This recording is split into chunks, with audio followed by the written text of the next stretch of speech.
A couple of years ago, during the height of COVID, I experienced something I still can't explain. It was late at night, and I was on a Zoom call with my then-boyfriend, watching a movie together. I was using my Mac desktop, which was positioned parallel to my room door, so anyone entering the room would be visible on the screen. At some point, my mom came to the door.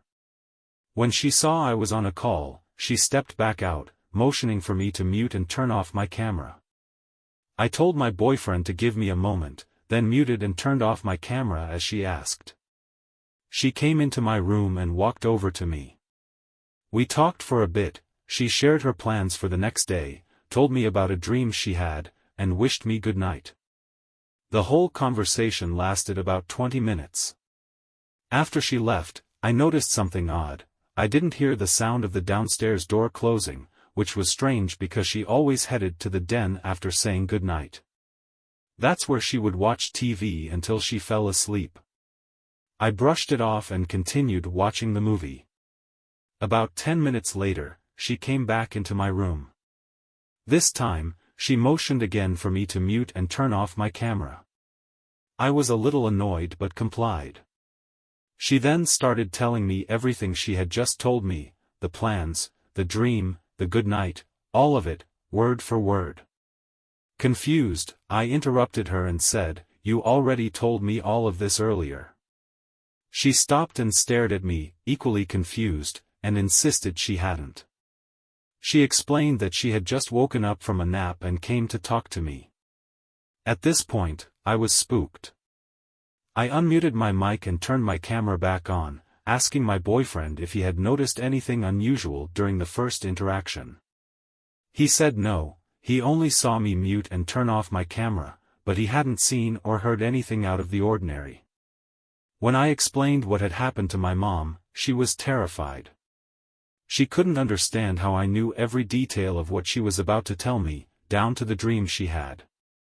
This wasn't the first time something like this had happened. My mom had a similar experience before. One night, she thought I had come downstairs to check on her.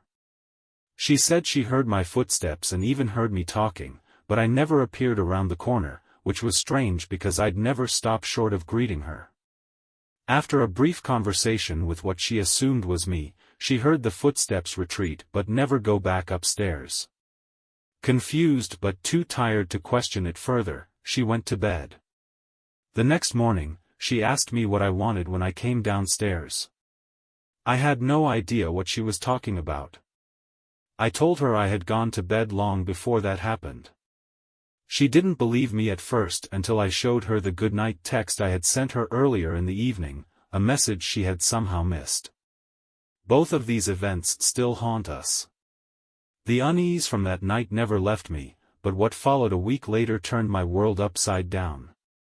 It started with whispers. At first, I thought it was the faint hum of the air conditioner, but no, it was more distinct, a voice, soft and urgent, calling my name. Claire. I froze. It was late, and the house was silent except for the ticking of the clock. My mom was asleep downstairs, and I was alone in my room. I slowly turned off my laptop and listened closely. The voice didn't stop. It came from the direction of my door. Cautiously, I stood up and opened it, half expecting to find my mom standing there. But the hallway was empty, illuminated only by the dim glow of a nightlight plugged into the wall. My breath quickened as I called out, "Mom?" No answer. I stepped into the hallway, every creak of the wooden floor sounding deafening in the stillness. As I approached the staircase, the whispers grew louder, their tone more insistent. I couldn't make out the words, but the cadence was hypnotic, almost drawing me closer against my will. I reached the top of the stairs and looked down. The den light was on, but I didn't remember turning it on. My mom never left it on overnight either. With trembling hands, I descended the stairs, each step feeling heavier than the last. When I reached the bottom, I saw her sitting on the couch, staring at the TV. Except, the TV wasn't on. "Mom?" I called again, my voice barely above a whisper. She didn't respond. I moved closer, and as I circled around the couch to face her, my heart nearly stopped. Her eyes were wide open, unblinking, and her mouth was slightly agape as if she were in mid-sentence. Her skin was pale, and she looked frozen. I shook her shoulder gently. "Mom, are you okay?" Suddenly, her hand shot up and grabbed my wrist with an iron grip. I yelped, trying to pull away, but her strength was unnatural. Her eyes locked onto mine, and she spoke, but it wasn't her voice. It was deep, guttural, and filled with malice. "You shouldn't have opened the door." My knees buckled, and I fell backward, breaking free from her grasp. She didn't move, her hand now limp and falling back to her side. Her eyes closed as if she'd fallen asleep. I scrambled to my feet and bolted upstairs, locking myself in my room. I grabbed my phone and dialed my boyfriend, my hands shaking so badly I almost dropped it. "Ethan, something's wrong with my mom. She's not herself," I stammered. He tried to calm me down, but as I explained what had happened, the call cut out. The screen went black, and my phone rebooted on its own. When it powered back up, I saw a new notification, a video message from an unknown number. My stomach churned as I hesitated to open it.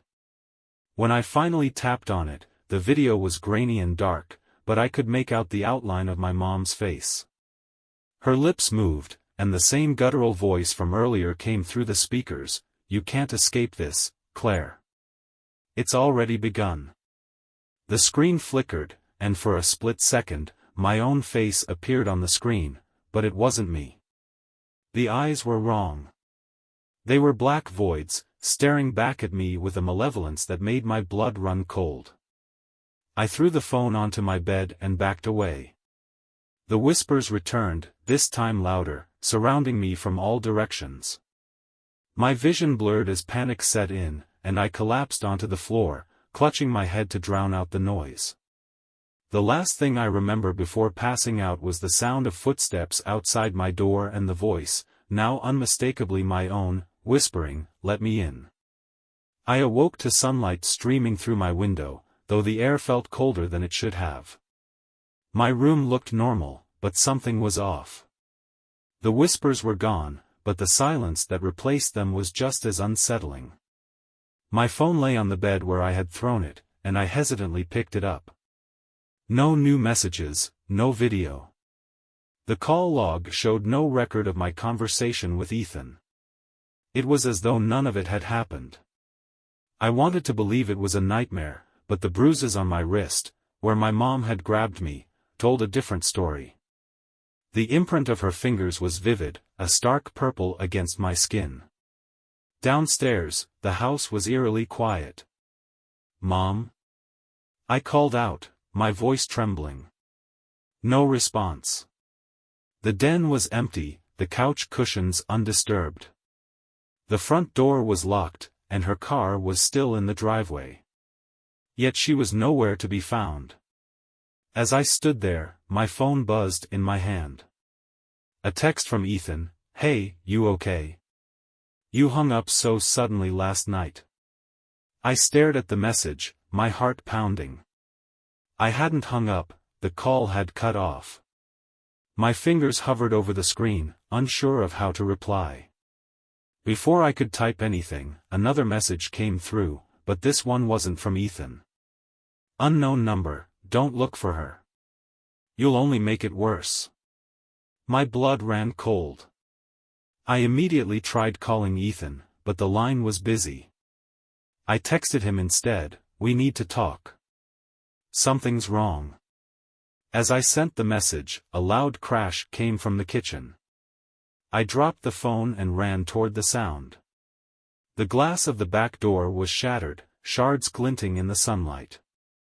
Beyond the door, the backyard stretched out, empty except for the faintest impression of footprints in the dew-covered grass, leading into the woods. "Mom?" I whispered, stepping closer. The air felt heavier with each step, and my gut screamed at me to turn back. But I couldn't.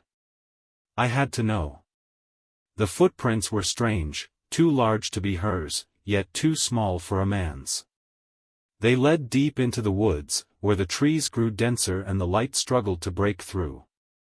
The whispers began again, faint at first, then louder with each passing moment. They weren't calling my name this time. Instead, they chanted a single word over and over. Run. I turned to go back, but the path behind me had vanished. The house was no longer in sight, replaced by an expanse of shadowy forest. Panic clawed at my chest as the whispers grew deafening. Then, out of the corner of my eye, I saw movement, a figure, just beyond the trees, watching me. It was me. But not me. The figure that looked like me stood still, its head tilted in a way that was almost curious, as though it were studying me. Its eyes, those same black voids I'd seen on my phone screen, seemed to swallow all light. I tried to move, to turn and run, but my legs refused to obey. I was rooted to the spot, paralyzed by terror. Who are you? I managed to whisper, my voice trembling. The figure didn't answer. Instead, it raised a hand and pointed deeper into the woods. The whispers around me grew louder, forming words that I could now understand. Follow. Follow. Follow. No, I said, shaking my head. I'm not going anywhere. The figure's head snapped upright, and its lips twisted into a chilling imitation of a smile. It took a step closer, and as it did, the air around me grew colder. Frost began to form on the leaves of the trees, and my breath came out in visible puffs. Follow, it said, its voice a distorted echo of my own. Before I could respond, the ground beneath me shifted. Roots erupted from the earth, twisting around my ankles and pulling me forward. I screamed, clawing at the dirt, but the roots were relentless, dragging me toward the figure.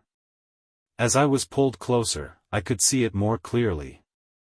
Its face wasn't just a copy of mine, it was distorted, stretched in unnatural ways as though someone had tried to sculpt me from clay and failed. The whispers now filled my head entirely, drowning out all other thoughts.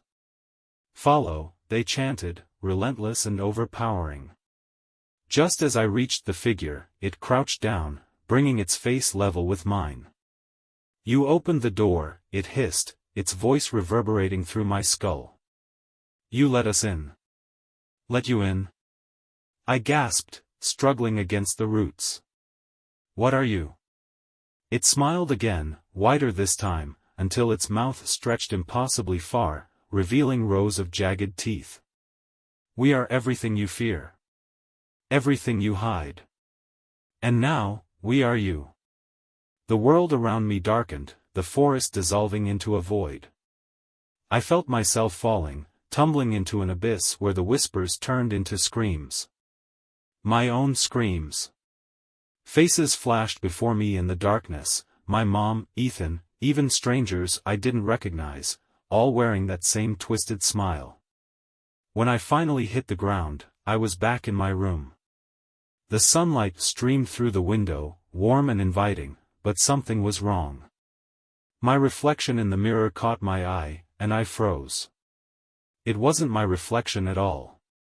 The figure stared back at me from the glass, its void-like eyes boring into mine. Its lips moved in sync with mine as I whispered, "What have you done?" A knock at the door jolted me from my trance. "Claire? Are you okay?" It was Ethan's voice. I turned to the door, my heart racing. "Ethan? How did you get here?" "You stopped answering my texts," he said, his voice muffled but concerned. I was worried. "Can I come in?" I hesitated, my eyes flicking back to the mirror. The figure was still there, grinning.